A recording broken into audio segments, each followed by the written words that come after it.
Today, chicken is the cheapest meat you can buy. It's everywhere.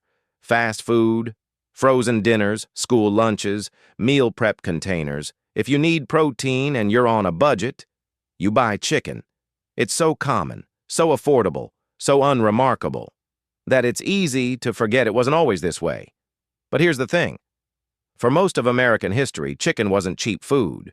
It was special occasion food, the kind of thing you served on Sunday, or when the company came over, or for holidays. Eating chicken meant something. So, what happened? Why was chicken once a luxury, something people saved for? And how did it become the most ordinary meat in America? The answer isn't that people suddenly wanted chicken more.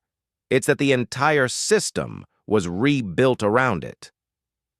If transformations like this fascinate you, hit subscribe. Because this story is about how food changes when technology does. Let's start with why chicken was expensive in the first place. It wasn't because chickens were rare or hard to raise. It's because chickens weren't raised for meat. They were raised for eggs. That was their job, their primary value. You kept chickens in the yard, they laid eggs. You collected the eggs. That was the whole system. And when a chicken stopped laying reliably, when it got old, when production dropped, then you might eat it. Or you'd eat a rooster, since roosters don't lay eggs at all. But here's the problem. Old chickens don't make great eating. The meat is tough, stringy. It needs long, slow cooking to become edible, and even young chickens back then were small. They took months to grow. They weren't bred for size or fast growth. So, if you wanted chicken for dinner, you were getting a small bird with tough meat that required effort to cook properly.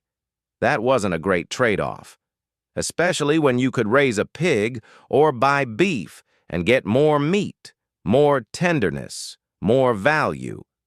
Chicken wasn't inefficient, it just wasn't optimized. Nobody had figured out how to make chicken make sense as a meat animal. Yet. But there's another reason chicken was expensive. And it's one thing people don't usually think about. Chicken didn't cost a lot of money. It costs a lot of time. If you wanted to raise chickens, you couldn't just lock them in a barn and wait. They roamed, they pecked, they foraged, they found their own food, which sounds nice. But it also meant they grew slowly. It could take 6 months or more for a chicken to reach a size worth eating. And during that time, you had to manage them, protect them from predators, make sure they have water, keep track of them. They weren't uniform. Some grew faster, some stayed small. You couldn't predict exactly when they'd be ready. And when you finally did butcher one, the return wasn't great. A small bird, not much meat. Nothing like a pig or a cow where the payoff justified the effort. So chicken was expensive because it demanded time and attention without giving you much in return. Labor was the real cost. And in a world where labor was manual, where someone had to tend those birds every day, chicken just wasn't worth it. Not for everyday eating, only for special occasions. And that's why beef and pork dominated. They just made more sense. If you raise a cow, you get a lot of meat, hundreds of pounds, enough to feed a family for months if you preserved it properly. The effort to reward ratio was good, and the beef was easy to divide. Steaks, roasts, ground beef. You could sell it, trade it, use it in different ways. Pork was even better in some ways. Pigs grew fast. They ate scraps. They didn't need much space. And when you butchered one, you got meat. Fat for lard, bones for broth. Everything was usable. Pork made sense for small farms. Beef made sense for larger operations. But chicken didn't have a clear advantage. It wasn't faster than pork. It didn't give you more meat than beef. It didn't fit neatly into preservation methods like salting or smoking. It was just small, inefficient, difficult to scale. So for most of American history, chicken stayed in the background. Not because people didn't like it, but because the system didn't favor it. Beef and pork fit the old farming model. Chicken didn't, and as long as that system stayed in place, chicken stayed expensive, rare, and reserved for special meals. So, when did chicken stop being a luxury? When the technology changed. And not just one technology, a whole system of innovations that happened roughly between the 1940s and 1960s. First, selective breeding. Scientists started breeding chickens specifically for meat, not eggs, not dual purpose, just meat. They selected for size, for fast growth, for breast meat. And within a few generations, chickens looked completely different. Bigger, heavier, ready to eat in weeks instead of months. Second, feed science. Researchers figured out exactly what chickens needed to grow as fast as possible. Protein ratios, vitamins, controlled nutrition, no more foraging, no more unpredictability. Third, climate control. Chickens moved indoors, into barns where temperature, light, and humidity could be managed. That meant chickens could grow year-round, in any climate, with consistent results. And fourth, antibiotics. When you pack animals close together, disease spreads. Antibiotics made dense housing possible. None of these were accidents. They were deliberate. The chicken didn't naturally evolve to be cheap. The bird was redesigned. From the ground up. To grow fast, to grow predictably, to fit industrial production. Chicken didn't change. It was rebuilt. And once that happened, everything else followed. But technology alone doesn't explain it. What really made chicken cheap was that it became the perfect industrial product. Think about what modern food production needs: speed, predictability, uniformity, high volume, and redesigned chickens hit every single mark. They grew in 6 to 8 weeks, not 6 months. They all reached roughly the same size at the same time. No guessing, no variability. You could raise thousands in one building, harvest them on schedule, process them on an assembly line. Chicken became less like farming and more like manufacturing. You input feed, you control conditions, you output meat. Consistent, scalable, efficient. And that meant chicken fit perfectly into the systems that were taking over American food.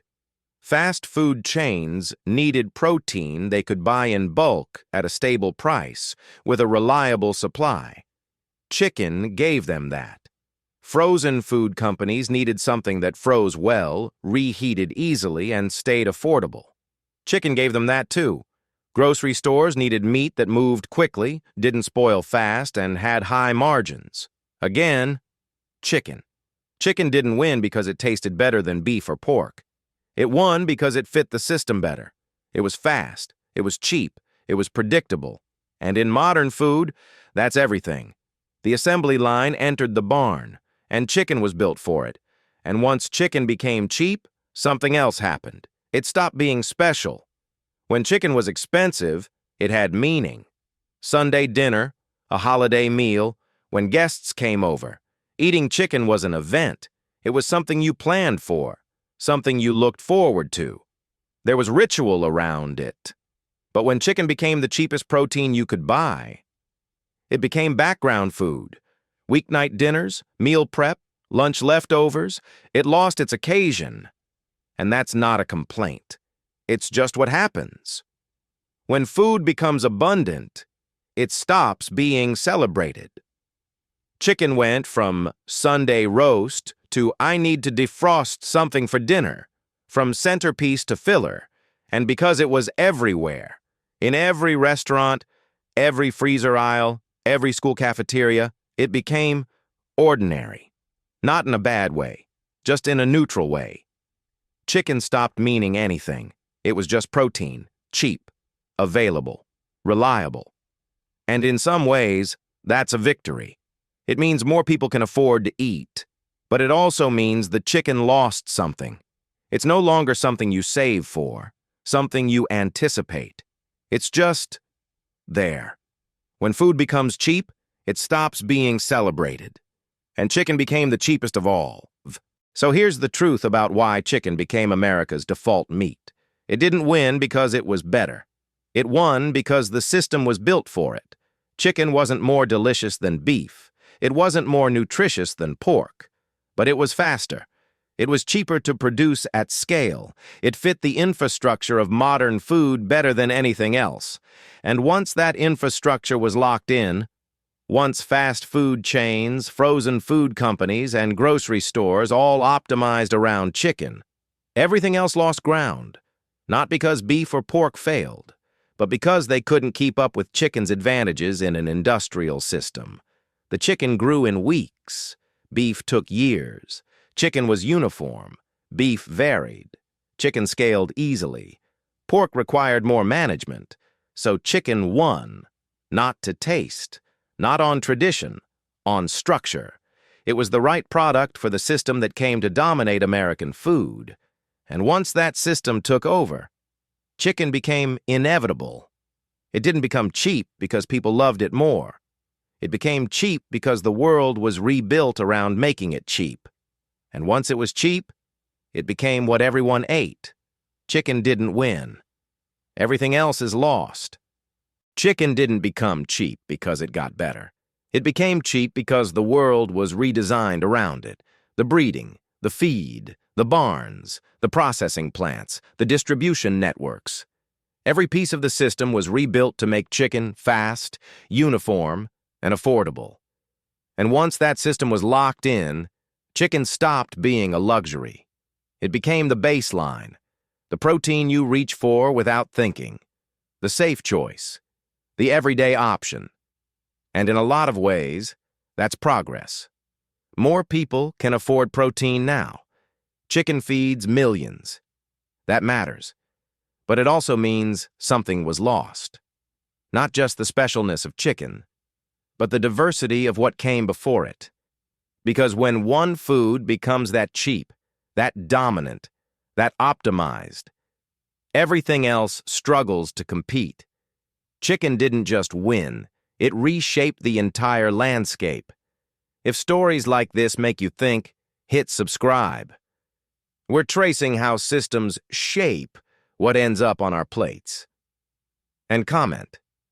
What food feels ordinary now, but probably would have felt luxurious 100 years ago? I'll see you in the next one.